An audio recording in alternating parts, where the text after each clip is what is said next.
ನಾನು ಅವಾಗ 3ನೇನೋ 4ನೇನೋ ಕ್ಲಾಸ್ ಇದ್ದೆ ಕರೆಕ್ಟಾಗಿ. ಮತ್ತು ಅದೇ ಮೊದಲನೇ ಬಾರಿಗೆ ನಮ್ಮ ಪ್ರೈಮರಿ ಸ್ಕೂಲಲ್ಲಿ ನಮ್ಮ ಟೀಚರ್ ಒಬ್ಬರು ಬಂದು ಹೇಳಿದರು, ನೋಡಿ ನಿಮಗೆ ಭಾಷಣ ಸ್ಪರ್ಧೆ ಇರುತ್ತೆ.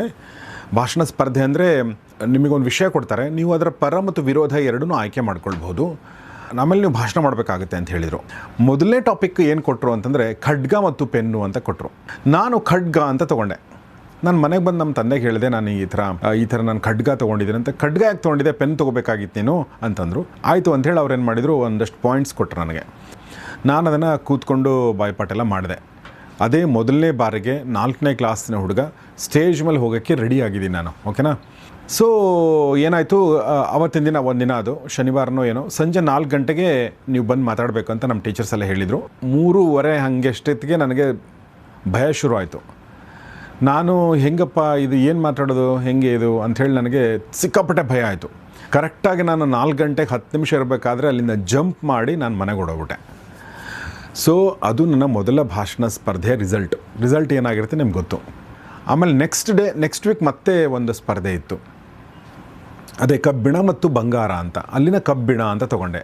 ಸ್ನೇಹಿತರೆ, ನೀವು ಅಂದರೆ you have to believe it, ನಾನು ಆ ಒಂದು ನೆಕ್ಸ್ಟ್ ವೀಕ್ ಏನು ನಡೀತು ಅದರಲ್ಲಿ ಹೋಗಿ ನಿರರ್ಗಳವಾಗಿ ಅಂದರೆ ಆ ಟೈಮಿಗೆ ಏನು ನಿರರ್ಗಳಿರುತ್ತೋ ಆ ಟೈಮಿಗೆ ಅದನ್ನು ಬಡ ಎಲ್ಲ ಮಾತಾಡಿದೆ. ಆಮೇಲೆ ನಂಗೆ ನೆನಪಿದೆ, ಎಲ್ಲರೂ ಚಪ್ಪಾಳೆ ತಟ್ಟಿದ್ರು. ಆಮೇಲೆ ನಂಗೆ ಪ್ರೈಸ್ ಕೂಡ ಬಂತು ಅಂತ ಅನಿಸುತ್ತೆ. ಆ ಟೈಮಲ್ಲಿ ಸುಮಾರು ಪ್ರೈಸ್ಗಳು ನಾನು ಗೆದ್ದಿದ್ದೀನಿ. ಇವತ್ತು ನಾನು ನಿಮ್ಮ ಎದುರುಗಡೆ ಕೂತ್ಕೊಂಡು ಧೈರ್ಯದಿಂದ ಒಂದಷ್ಟು ಮಾತಾಡೋಕ್ಕೆ ಸಾಧ್ಯ ಆಗಿದೆ ಅಂತಂದರೆ, ಅಥವಾ ನಮ್ಮ ಗೆಸ್ಟ್ಗಳ ಎದುರುಗಡೆ ಒಂದಷ್ಟು ಒಳ್ಳೆ ಪ್ರಶ್ನೆಗಳನ್ನ ಕೇಳೋಕ್ಕೆ ಸಾಧ್ಯ ಆಗಿದೆ, ಅನಲೈಸ್ ಮಾಡೋಕ್ಕೆ ಸಾಧ್ಯ ಆಗಿದೆ ಅಂತಂದರೆ, ಅದಕ್ಕೆ ಕಾರಣ ಇಷ್ಟು ವರ್ಷಗಳಿಂದ ನಡೆದುಕೊಂಡು ಬಂದಿರುವ ಈ ಹಾದಿ. ಅದು ಶುರುವಾಗಿದ್ದು ಅವತ್ತು. ಹೀಗಾಗಿ ನಿಮ್ಮ ಮನಸ್ಸಲ್ಲಿ ನಾನು ಒಳ್ಳೆ ಮಾತುಗಾರನ ಅಲ್ಲ ಅಂತ ನಿಮಗನ್ಸಿದ್ರೆ, ಅಥವಾ ಕಲಿಬೇಕು ಅಂತ ನಿಮಗನ್ಸಿದ್ರೆ, ನನ್ನ ಉದಾಹರಣೆನೇ ನಾನು ಕೊಡ್ತೀನಿ. ನನಗೆ ಮಾತಿಂದ ಅಷ್ಟು ಭಯ ಇತ್ತು. ಆದರೆ ಇವತ್ತು ಕ್ಯಾಮ್ರಾ ಎದುರುಗಡೆ ಸುಮ್ಮನೆ ಕ್ಯಾಮ್ರಾ ಆನ್ ಮಾಡಿದರೆ ಸಾಕು, ಪಟ ಅಂತ ಮಾತುಗಳು ಬರ್ತವೆ, ನಿರರ್ಗಳವಾಗಿ ಮಾತಾಡ್ತೀನಿ, ಥಾಟ್ ಪ್ರೊಸೆಸ್ ಕಂಟಿನ್ಯೂ ಆಗಿ ಬರುತ್ತೆ. ಏನು ಕಾರಣ ಅಂದರೆ, ನಾನು ಈವರೆಗೆ ನನ್ನ ಒಂದು 25 ವರ್ಷಗಳ ಮಾಧ್ಯಮ ಜರ್ನಿಯಲ್ಲಿ ಒಳ್ಳೆ ಮಾತುಗಾರನಾಗಕ್ಕೆ ಏನೆಲ್ಲ ಬೇಕು ಅನ್ನೋದನ್ನು ನಾನು ಒಂದಷ್ಟು ಲಿಸ್ಟ್ ಮಾಡ್ತಾ ಬಂದೆ. ಒಂದೊಂದೇ ಪಾಯಿಂಟ್ಗಳನ್ನ ನಾನು ಕಲಿತಾ ಬಂದೆ.